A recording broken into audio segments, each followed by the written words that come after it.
This morning I'd like to share with you a poem that was published in Poem a Day on March 19th of this year by C. Dale Young. And Mr. Young says of this poem, the basic narrative of this poem is autobiography. For 3 years, I worked on an essay about the experience, Stendhal syndrome, and the ways fathers and sons relate to one another. Despite devoting a significant amount of time to this essay, I could never get it to work well. But the issues stuck with me, and eventually this poem arrived. The title of the poem is Poet in Nightshade and Delayed Translation. And the painting of Rembrandt that he's referring to is up on the screen. In St. Petersburg, on an autumn morning, having been allowed an early entry to the Hermitage, my family and I wandered the empty halls and corridors, virtually every space adorned with famous paintings and artwork. There must be a term for overloading on art. One of Caravaggio's boys smirked at us, his lips a red that betrayed a sloppy kiss recently delivered, while across the room the Virgin looked on with nothing but sorrow. Even in museums, the drama is staged. Bored, I left my family and steered myself, foolish moth, toward the light coming from the rotunda. Before me, the empty stairs. Ready to descend, ready to step outside into the damp and chilly air, I felt the centuries-old reflex kick in, that sense of being watched. When I turned, I found no one. Instead, I was staring at the return of the prodigal son. I had studied it, written about it as a student, but no amount of study could have prepared me for the size of it, the darkness of it.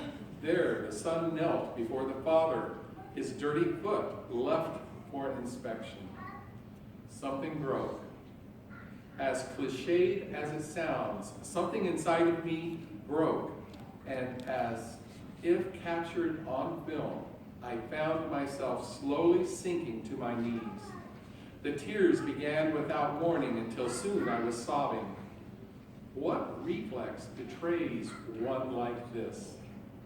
What nerve agent did Rembrandt hide within the dark shadows of paint that he used? What inside of me malfunctioned, had left me kneeling and sobbing in a museum? Prosto plancet,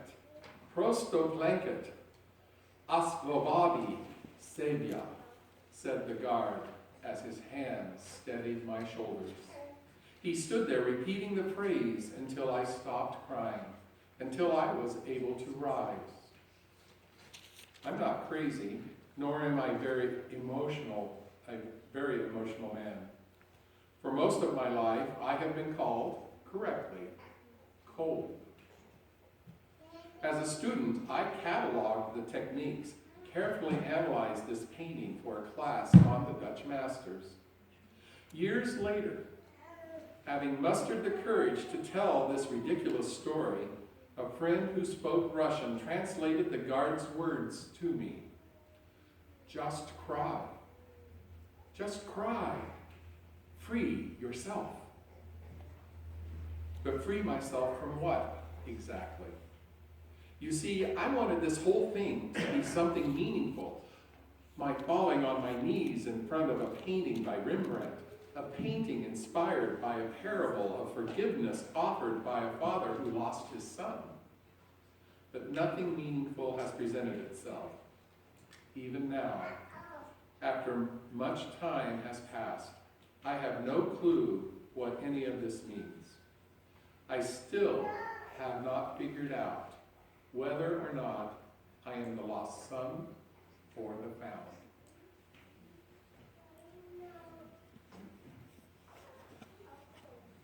The parable of the prodigal son is one of those stories that has long ago left the pages of Scripture and has become a part of our cultural wisdom. Meaning that this story is not just known and told by people who read Scripture, but is known and told by secular society as well. It's a story that we can easily identify with one or more of its characters. And this story brings to the forefront our insecurities, our fears of not being loved, of being left out. It reminds me of how we squander the important things in our lives. I'm reminded of a scene in the movie Our Sons, of the confession and apology of the mother who had turned her back on her son because he had been gay, as he was laying in his bed, dying of AIDS. She said to her son, "Waste is a terrible thing. But the worst kind of waste is when you don't recognize it as it's happening." And then she shared with her son a story that she had never shared with anyone about how she knew the moment that he was conceived, of how she felt that spark of life within her womb, and all of the love of the world came into focus at that one moment in her. The parable of Jesus is telling the Pharisees a story about the power of pure, unconditional love. Now, the way that this parable is told, it invites us to relate it allegorically. After all, the best way for us to understand the truth is to assign identities to the characters within the story. So we can easily become sympathetic with one or all of the characters in this parable through the speeches made by each son and by the father. We hear the younger son hatching his plan to return home, and the older son's frustration when he realizes that there was a party in his home of which he was unaware, for his property squandering brother, no less. The contrasts between the brothers draws us into this tension between them. It begs us to what to pick a side. The younger son travels to the distant land while the elder brother remains home. The younger son indicates that he's no longer worthy to be called a son and asks to be made into a servant.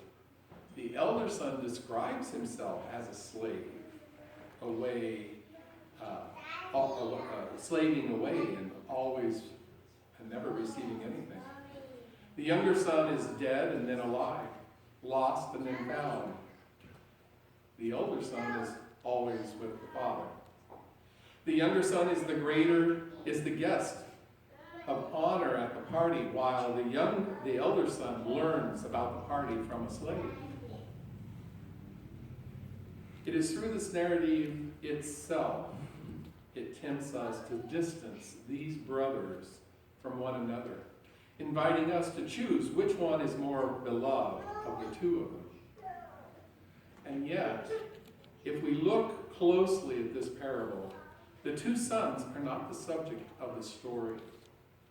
Remember, Jesus was telling this parable as a response to the accusations by the Pharisees, who were troubled about the lack of propriety in Jesus' associating with sinners, with those dregs of society.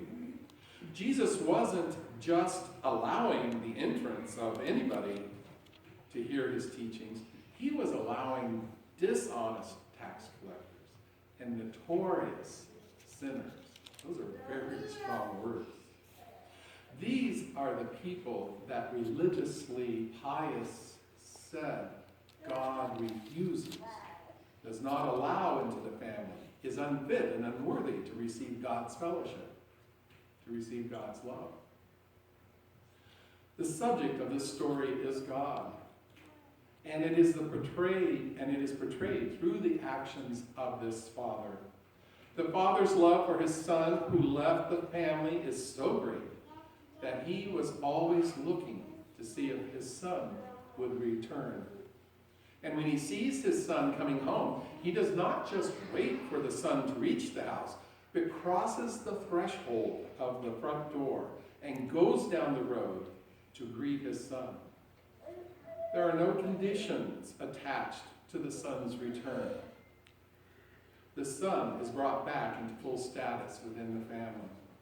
And in the same way, when the elder son, the faithful and seemingly more responsible, refuses to join in the celebration of his younger brother, the father again crosses through that threshold of the door of the house to invite his faithful son to join also in this celebration. For the father's love is so great that he cannot conceive of not having both of his sons present under the roof of complete family unit. We don't know what the elder son chooses to do. We don't know if he repents of his anger and bitterness toward his younger brother, and of his father, for that matter, and comes into the father's house, or if he decides to remove himself from the family, as did his younger brother earlier on in the story. That's the question for us on this fourth Sunday of Lent. Do we let go of what keeps us from crossing the threshold and joining God's celebration of living together in God's home? Or do we stay out of God's celebration? We all squander and waste. We all have reasons to exclude ourselves from God's home. Yet God's extravagance, God's wastefulness of love on us is so great that God crosses the threshold and invites us to come back home. Hear God's greeting once again. No matter who you are or where you are in life's journey, you are welcome in this house.